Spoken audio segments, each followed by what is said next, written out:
Good morning. This is Bobby Dupre with the Bobby Dupre Show, presented to you each Thursday morning at 7 a.m. And of course, many of you are watching it on your cable television connections. Others are watching it on your regular old-style antenna. In fact, just recently, Hadley Castile changed services, and he can no longer reach us on his new system. So he's finding out how to go about getting his connection by way of maybe an older television and just an antenna for that standard antenna. Stage. A lot of people who have the dish, if you and direct, you've got some plugs in the back for your aerial as well, and you can connect to our digital signal with your aerial into the same system. Like my brother's got the dish and all that, but he watches us just fine because he's got all that tied in. You can, when your guy does the installation, he can tie in your regular antenna into your dish, into your whole deal. Well, some kind of way we need to tell Hadley about this, because Sure. He's definitely one that wants to watch the program, always has watched the program. Yes, sir. So, and then of course, many of you are listening to it on the radio, 12:30 a.m. On your AM dial, and 105.3, which is a sister company to KSLO, and they're out of Simpsport, Louisiana. So then, of course, the internet. Many of you are watching it. Some of you for the first time. Some of you use the internet, particularly when you get to your office early in the morning. You go to your computer, you get it on, and you watch it. You can listen to it. If you're kind of I use it like radio in the morning. Yeah. When I'm working on my stuff, I got it talking to me. Talking to you. Well, good. So, and of course, my sidekick Good here, morning. Mr. Andrew Guitros. Sometimes I forget to pay him for the first half because I don't name him. If he's not named, he doesn't collect a check. I only get half my salary. That's right. Only half of my zero. Half a zero is still half a zero. We have a lot of, we think, good material for the program today. We have several deaths that I want to certainly make no mention of, and particularly one death that took place September the 30th, and last weekend, the Jack Egenaga Sr. Family held a memorial service in Houston, Texas for Jack. Jack had died September 30th, and last Saturday there was a memorial service, and then at night there was a celebration of life that was hosted by his wife Sandy. And Jack played a very important role in my life, just like he did in many others' lives. He was a very personable person, a very generous, extremely generous. He came to the United States after the Second World War through the friendship of Mr. Waldo Bertha Sr. Waldo had met him in Japan during the occupation time, and Jack was a bright young fella, and I think he assisted in communication. What's the word you use? That would be it, the translator. Translator.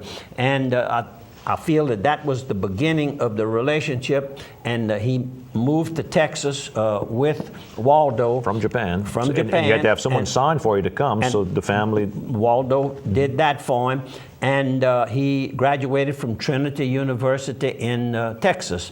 When he got through with that, he wanted an MBA. He studied, looked around, and found the Chicago Institute University. And next door to it was a brand new little fledgling insurance company, Safeway Insurance Company. He went to work there, I kind of understand, maybe even part-time while working on his master's, MBA. And from there, he eventually ran the company from A to Z. Became the president. That's right. Went from the entry level all the way up. All the way up. And worked there until his retirement. And then at the end of his retirement, he moved to Texas and decided that he would form his own insurance company, American Casualty Surety. So Jack was a tireless worker. 14, 16 hours a day. I don't say 7 days a week, but his mind was always thinking about the business. And he did take good care of his friends, and I certainly was one of them. I met him while I was serving on the Insurance Rating Commission, which, by the way, that position was offered to me by the new governor of Louisiana, Edwin Edwards, back in 1972. Sometimes in around 1976, Jack Egenaga came before the commission, and during a break, we must have met. A few days later, I get a phone call. He says, I understand you're coming to the NAIC meeting in Chicago. I said, yes, sir, I am. Well, he says, would you mind if I picked you up at the airport? Here's a little boy from Plaisance, still wet behind the ears. You talk about glad in the big town to get a lift. And from that early meeting and going there, before I left, I guess I was there 3 or 4 days. Before I left, he says, you know, I have no one representing me in Safeway in Louisiana. He says, would you be interested in marketing for us? Well, I said, Jack, that would be a great benefit for me. I had Opelousas underwriters, but we were just in the beginning, really. And I said, yes, sir, we'd be happy to. And we signed a contract there. That contract lasted until eventually I gave up that position when we formed Imperial and got that transferred over to Barry Mitchell's company, a company that I helped form. Southern General. Southern General. So that contract was a handshake. Give me a handshake. And that handshake is all I had that all those years that I represented and marketed in Louisiana and in Texas, I might add. Nick Facuri, a lot of you remember Nick Facuri marketed for us in Texas for a number of years and did a great job. And he too is deceased, of course. He'd mail you a commission check? Jack mailed us a commission check every month. It was usually so big that I couldn't jump over that check. and I'm copying a saying from my longtime friend, Jimmy Patterson, the Greek, up in Bossier City, Louisiana, Patterson Insurance. It was profitable to you and to him. Back when insurance, a policy in those days was, what, $100 maybe? Yeah. I mean, it was very, very inexpensive insurance. It wasn't required insurance in those. That was before, you know, a lot of money was made before even the mandatory liability. That's correct. And I worked on that and with La Loan, worked side by side. In fact, I was at the signing of the new law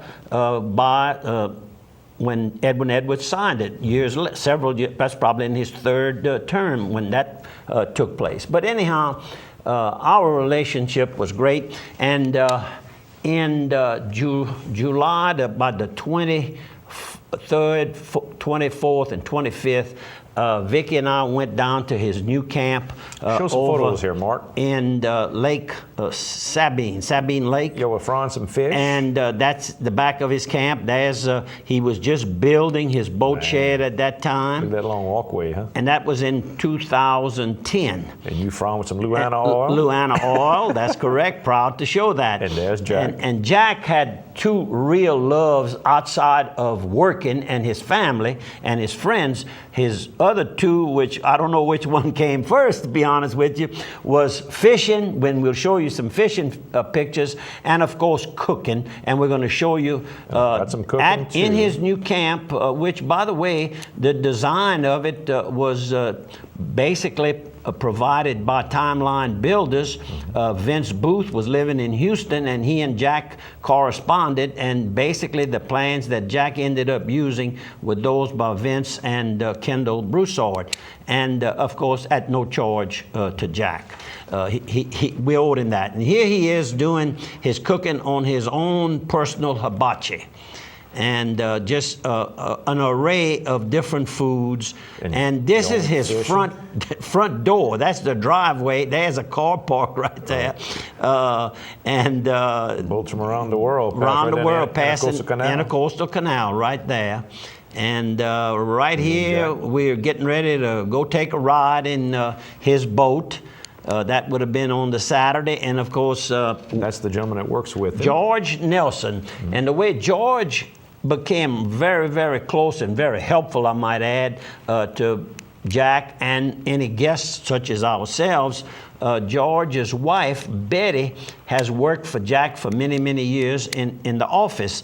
And she mentioned one day that he asked how George was doing. She said, well, not too good, Mr. Jack, because right now he's out of work. Well, he says, send him over here first thing in the morning. He said, I'd like to see him at 6 o'clock. Because, I mean, he was at work at 5 o'clock in the morning. So 6 o'clock he went over and he says, you say you have engineering experiences? He said, yes, sir, I do. He said, well, look, we're looking at buying a building. Go give me an opinion of what the building looks like.